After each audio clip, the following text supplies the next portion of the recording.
रामपुर गांव के चौराहे पर रोज सुबह एक जानी पहचानी खुशबू हवा में तैरने लगती थी। ये खुशबू रमेश के छोले कुलचे के ठेले से आती थी। रमेश पिछले 5 सालों से इसी चौराहे पर अपना ठेला लगा रहा था। रमेश सुबह जल्दी उठकर मसाले कूटता और ताजे कुलचे तैयार करता था।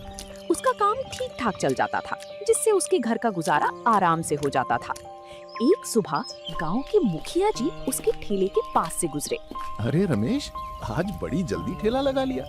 खुशबू तो अभी से पूरे चौराहे पर फैल गई है। राम राम मुखिया जी, बस अभी अभी मसाले भुने हैं। आज कुलचे भी बहुत सॉफ्ट बने हैं। आपके लिए एक प्लेट लगाऊं? हाँ, क्यों नहीं। तुम्हारे हाथ के छोले कुलचे खाए बिना तो दिन की शुरुआत ही अधूरी लगती है। जरा तीखा कम रखना आज। जी मुखिया जी, अभी लाया। रमेश ने फुर्ती से गरम गरम कुलचे सेके और मसालेदार छोले के साथ प्याज और हरी मिर्च रखकर मुखिया जी को दे दिए। तभी गांव का एक और ग्राहक सोहन भी वहां आ गया। रमेश भाई, मुझे भी एक प्लेट दे दो। परसों शहर गया था, वहाँ एक बड़े होटल में छोले कुलचे खाए, पर जो स्वाद तुम्हारे इस छोटे से ठेले पर है वो उस बड़े होटल में कहाँ। ये तो बस आप लोगों का प्यार है सोहन भाई। मैं तो बस पूरी ईमानदारी से अपनी मेहनत करता हूँ। स्वाद तो ऊपर वाले की देन है। मेहनत तो तुम्हारी दिखती है रमेश, पर कभी सोचते नहीं कि इस गांव से निकलकर शहर में बड़ा ढाबा या दुकान खोलें, वहाँ कमाई दोगुनी होगी। सोचा तो कई बार सोहन भाई, पर बड़े काम के लिए बड़ा पैसा भी चाहिए। मेरे पास जितना है मैं उसी में खुश हूँ। कम से कम अपने गांव के लोगों का पेट तो भर पा रहा हूँ। वाह रमेश, स्वाद का तो कोई जवाब नहीं। और सोहन, बात पैसे की नहीं होती। रमेश का ये ठेला इस गांव की शान है। शहर जाकर ये अपनी सादगी भूल जाएगा। बिल्कुल सही कहा मुखिया जी। वैसे भी मेरा छोटा भाई सुरेश शहर की बहुत बड़ी कंपनी में बड़े पद पर काम करता है, और मुझे इस ठेले से जो सुकून मिलता है वो कहीं और नहीं मिलेगा। ऐसे ही दिन बीतते गए और एक दोपहर अचानक एक चमचमाती हुई बड़ी विदेशी कार चौराहे के पास आकर बंद हो गई। रमेश ने उत्सुकता से उस तरफ देखा। कार के अंदर से एक नौजवान लड़का उतरा। वो और कोई नहीं, रमेश का छोटा भाई सुरेश था, जिसके साथ उसके बॉस मिस्टर सिंघानिया भी थे। सुरेश, ये अचानक गाड़ी को क्या हो गया? हमें शाम तक शहर के क्लाइंट से मिलने पहुंचना था। सर, मुझे लगता है कि इंजन गर्म हो गया है। इस गांव के रास्ते बहुत खराब थे। मैं अभी मैकेनिक को फोन करता हूँ। सुरेश ने फोन निकाला, लेकिन गांव का इलाका होने के कारण नेटवर्क नहीं आ रहा था। वो और ज्यादा परेशान हो गया। तेरे की, यहाँ तो नेटवर्क भी नहीं है। सर, मुझे लगता है हमें यहाँ किसी से मदद मांगनी होगी। तभी रमेश की नजर सुरेश पर पड़ी। अपने सगी भाई को इतने दिनों बाद देखकर रमेश की खुशी का ठिकाना नहीं रहा। वो तुरंत अपना ठेला छोड़कर कार की तरफ गया। सुरेश, ओ सुरेश, तुम यहाँ? इतने दिनों बाद गांव आए और मुझे बताया भी नहीं। सुरेश ने जैसे ही रमेश को देखा तो उसका चेहरा एकदम सफेद पड़ गया। उसने तुरंत अपने बॉस की तरफ देखा, जो रमेश को बड़ी ध्यान से देख रहे थे। हे भगवान, ये भाई यहाँ क्या कर रहा है? अगर बॉस को पता चल गया कि मेरा भाई सड़क पर छोले कुलचे बेचता है तो ऑफिस में मेरी क्या इज्जत रह जाएगी। लोग मेरा मजाक उड़ाएंगे। सुरेश, ये आदमी कौन है? क्या ये तुम्हें जानता है? नहीं सर, मैं इसे नहीं जानता। अरे भाई साहब, आप कौन हैं? मुझे लगता है आपको कोई गलतफहमी हुई है। मैं आपको नहीं जानता। रमेश अपनी जगह पर जम गया। उसकी आंखों में सगे भाई का ये बर्ताव देखकर आंसू आ गए। उसे यकीन नहीं हो रहा था कि ये वही सुरेश है जिसे उसने खुद पढ़ा लिखा कर शहर भेजा था। सुरेश, तुम ये क्या कह रहे हो? मैं तुम्हारा बड़ा भाई रमेश हूँ। तुम मुझे भूल गए? देखिए, मैंने कहा ना कि आपको गलतफहमी हुई है। सर, चलिए हम वहाँ छाँव में खड़े होते हैं। मिस्टर सिंघानिया को कुछ अजीब तो लगा, लेकिन उन्होंने कुछ कहा नहीं। सुरेश अपने बॉस मिस्टर सिंघानिया को लेकर चौराहे के किनारे लगी एक पेड़ की छांव में आ गया। रमेश को समझ नहीं आ रहा था कि उसका छोटा भाई, जिसके लिए उसने अपनी पूरी जवानी लगा दी, आज उसे पहचानने से भी इनकार कर रहा था। तभी मिस्टर सिंघानिया को जोर की भूख लगी। दोपहर का समय था और शहर अभी बहुत दूर था। सुरेश, मैकेनिक को आने में समय लगेगा। मुझे बहुत तेज भूख लग रही है। सुबह से कुछ खाया भी नहीं है। सर, ये तो एक छोटा सा गांव है। यहाँ कोई बड़ा होटल या रेस्टोरेंट नहीं मिलेगा। आप थोड़ा रुकिए, मैं कहीं से बिस्किट का पैकेट ढूंढ कर लाता हूँ। अरे बिस्किट क्यों? वो देखो सामने उस ठेले से कितनी शानदार खुशबू आ रही है। छोले कुलचे का ठेला है ना वो? नहीं नहीं सर, आप वहाँ का मत खाइए। वो सड़क किनारे का खाना है, बहुत अनहाइजीनिक होगा, आपकी तबीयत खराब हो सकती है। अरे भाई मुझे कोई फर्क नहीं पड़ता, खुशबू इतनी लाजवाब है कि मुझसे रुका नहीं जा रहा। और देखो ठेला कितना साफ सुथरा है, चलो वहीं चलकर खाते हैं। मिस्टर सिंघानिया आगे बढ़ गए। सुरेश के पास उनके पीछे जाने के अलावा कोई रास्ता नहीं था। वो मन ही मन डर रहा था कि कहीं रमेश फिर से भाई भाई चिल्लाकर उसका भांडा ना फोड़ दे। भाई साहब, आपके छोले कुलचे की खुशबू ने तो दीवाना बना दिया। हमारे लिए 2 प्लेट बढ़िया से तैयार कर दो। जी बाबूजी, अभी लगाता हूँ।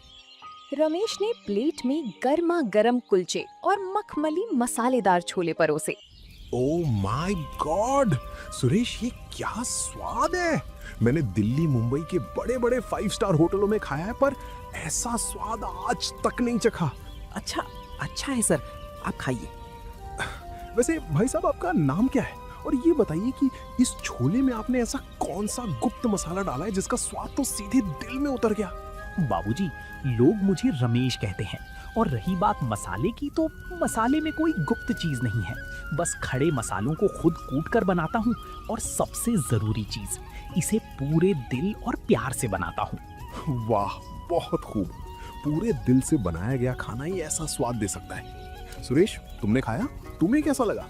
हाँ सर, ठीक ठाक है, गांव के हिसाब से अच्छा है। ठीक ठाक? सुरेश, तुम्हारी जुबान खराब हो गई है क्या? ये खाना ठीक ठाक नहीं, अल्टीमेट है। इस आदमी के हाथों में जो कला है उसे तो बड़े शहरों के लोग तरसते हैं। तभी चौराहे पर गाड़ी का मैकेनिक आ गया। उसने गाड़ी को चेक किया और बताया कि गाड़ी ठीक होने में कम से कम 2 घंटे लगेंगे। चलो कोई बात नहीं। रमेश भाई के छोले कुलचे खाकर मेरा पेट और मन दोनों तृप्त हो गए। रमेश भाई, जरा 1 प्लेट और पैक कर दीजिए, हम रास्ते में खाएंगे। जी बाबूजी, अभी पैक कर देता हूँ। रमेश ने खाना पैक किया और मिस्टर सिंघानिया को दे दिया। कितने पैसे हुए रमेश भाई? बाबूजी, 3 प्लेट के 60 रुपए हुए। मिस्टर सिंघानिया ने जेब से 500 का नोट निकाला और रमेश की तरफ बढ़ा दिया। ये रखो रमेश भाई, तुम्हारे इस स्वाद की कीमत 60 रुपए नहीं, बहुत ज्यादा है। बाकी के पैसे तुम रख लो। माफ करना बाबूजी, मैं अपनी मेहनत की ही कीमत लेता हूँ, बख्शीश नहीं। मेरे 60 रुपए ही बनते हैं, आप मुझे उतने ही दे दीजिए।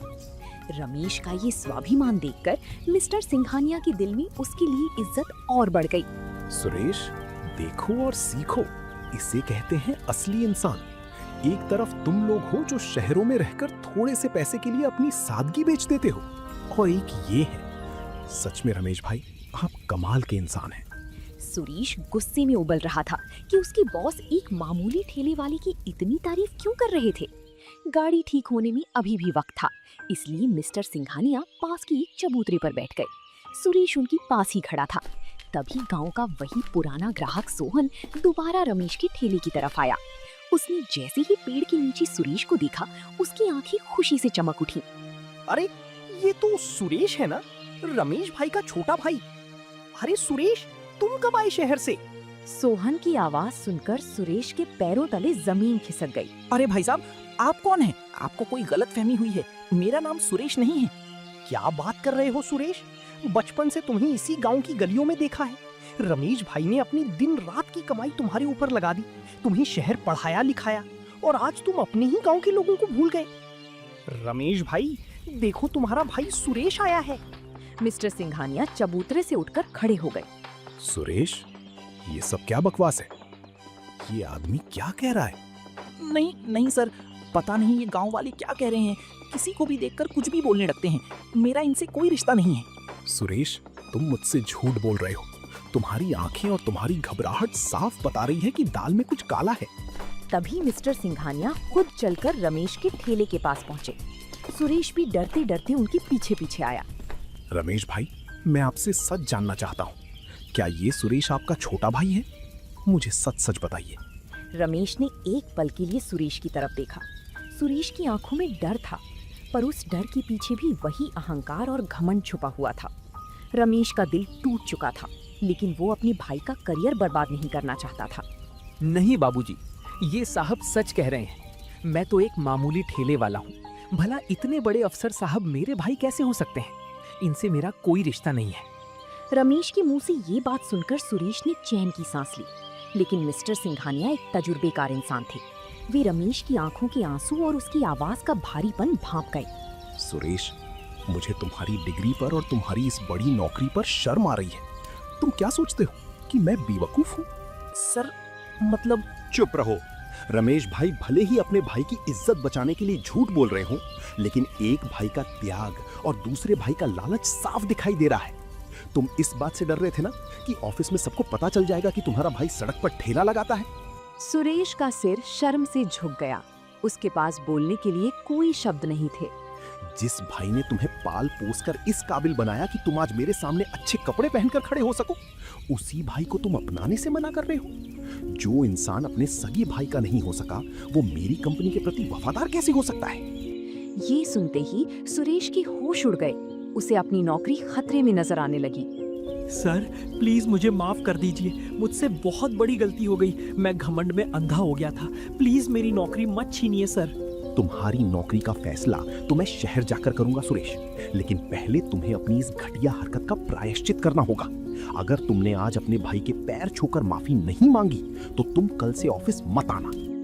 मिस्टर सिंघानिया की बातें सुनकर सुरेश के पैरों तले जमीन खिसक गई थी। वो कांपते कदमों से रमेश के ठेले की तरफ बढ़ा। रमेश अभी भी चुपचाप खड़ा अपनी किस्मत पर आंसू बहा रहा था।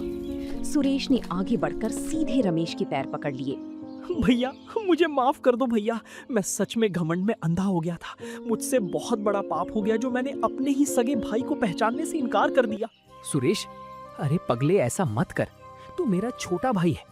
तू शहर जाकर बड़ा साहब बन गया, मुझे तो इसी बात की सबसे बड़ी खुशी थी। मुझे तुझसे कोई नाराजगी नहीं है। नहीं भैया, मैंने आपके साथ बहुत बुरा किया। आपने अपनी पूरी जिंदगी, अपनी खुशियां मेरे लिए कुर्बान कर दी। इस ठेले को चलाकर आपने मेरी पढ़ाई का खर्चा उठाया और मैंने अपनी झूठी शान के लिए आपको पहचानने से मना कर दिया। मुझे खुद पर शर्म आ रही है। मिस्टर सिंघानिया दूर खड़ी होकर दोनों भाइयों का ये मिलाप देख रहे थे। रमेश की सादगी और उसका बड़प्पन देखकर उनके मन में रमेश के लिए सम्मान और भी ज्यादा बढ़ गया। वे धीरे से चलकर ठेले के पास आए। रमेश भाई, आपकी उदारता को देखकर मैं निशब्द हूँ। जो भाई कुछ देर पहले आपको पहचानने से मना कर रहा था, आपने उसे एक पल में माफ कर दिया। सच में आपका दिल बहुत बड़ा है। बाबूजी, ये छोटा है, ना समझ है। शहर की चकाचौंध में शायद थोड़े दिनों के लिए भटक गया था, पर है तो मेरा भाई ही ना। प्लीज बाबूजी, इसकी नौकरी मत छीनिए। इसने इसके लिए बहुत मेहनत की है। रमेश भाई, आपकी बात मैं टाल नहीं सकता, लेकिन सुरेश को ये बात हमेशा याद रखनी होगी कि कोई भी काम छोटा या बड़ा नहीं होता। इंसान अपने कपड़ों या पद से बड़ा नहीं बनता, अपने कर्मों और संस्कारों से बड़ा बनता है। सुरेश ने सिर झुकाकर हामी भरी। उसे जिंदगी का सबसे बड़ा सबक मिल चुका था। गाड़ी के मैकेनिक ने आकर आवाज दी कि कार अब पूरी तरह ठीक हो चुकी है। रमेश भाई, मैं यहाँ से जा तो रहा हूँ, लेकिन मेरा मन आपके इन छोले कुलचों के स्वाद में ही अटका रह गया है। मेरे दिमाग में एक बहुत बड़ा प्लान चल रहा है। कैसा प्लान बाबूजी? शहर में मेरी कंपनी का एक बहुत बड़ा फूड कोर्ट और कैंटीन है, जहाँ हर रोज हजारों लोग खाना खाते हैं। मैं चाहता हूँ कि आप हमारे मुख्य शेफ बनकर शहर चलें। वहाँ आपकी स्पेशल छोले कुलचे का एक बड़ा आउटलेट खोला जाएगा। ये सुनकर रमेश और सुरेश दोनों चौंक गए। सुरेश की आंखें फटी की फटी रह गईं।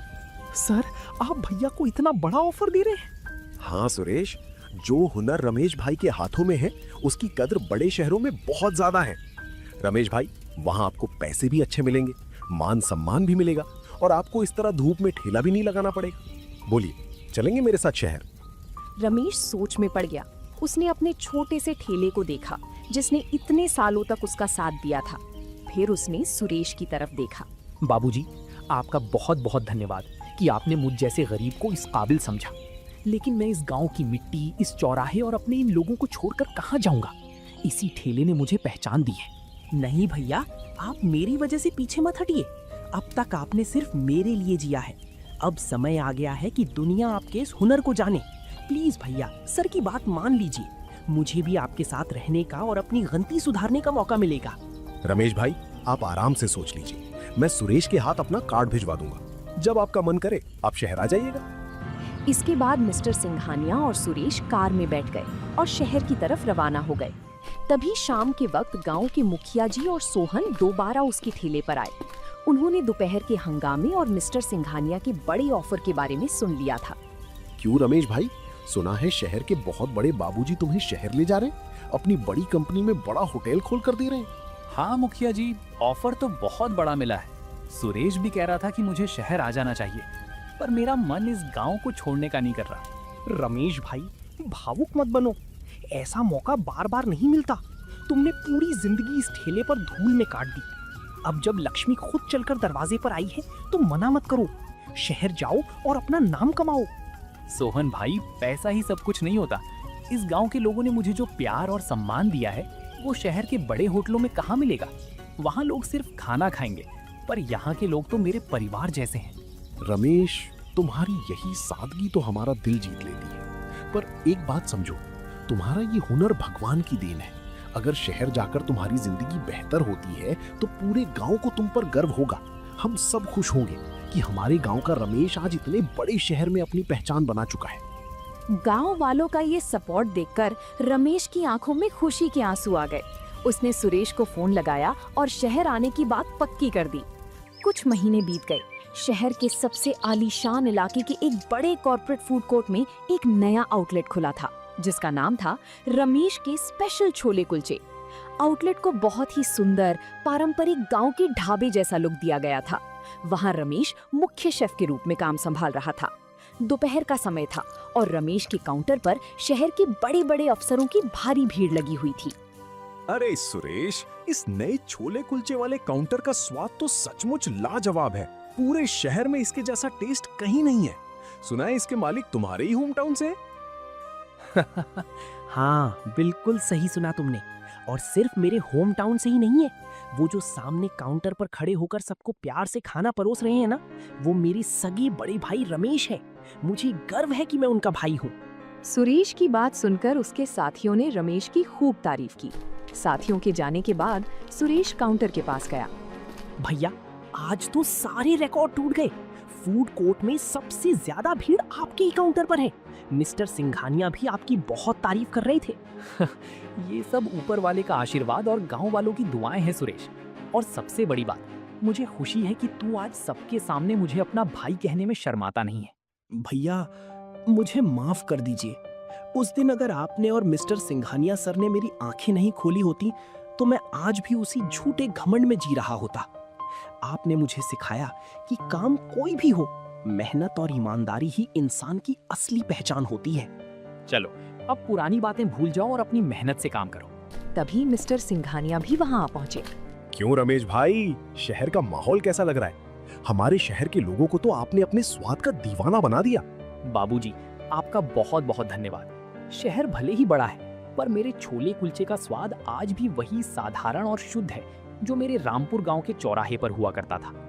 बिल्कुल सही रमेश भाई, आपकी यही सादगी और हुनर ही आपकी असली ताकत है।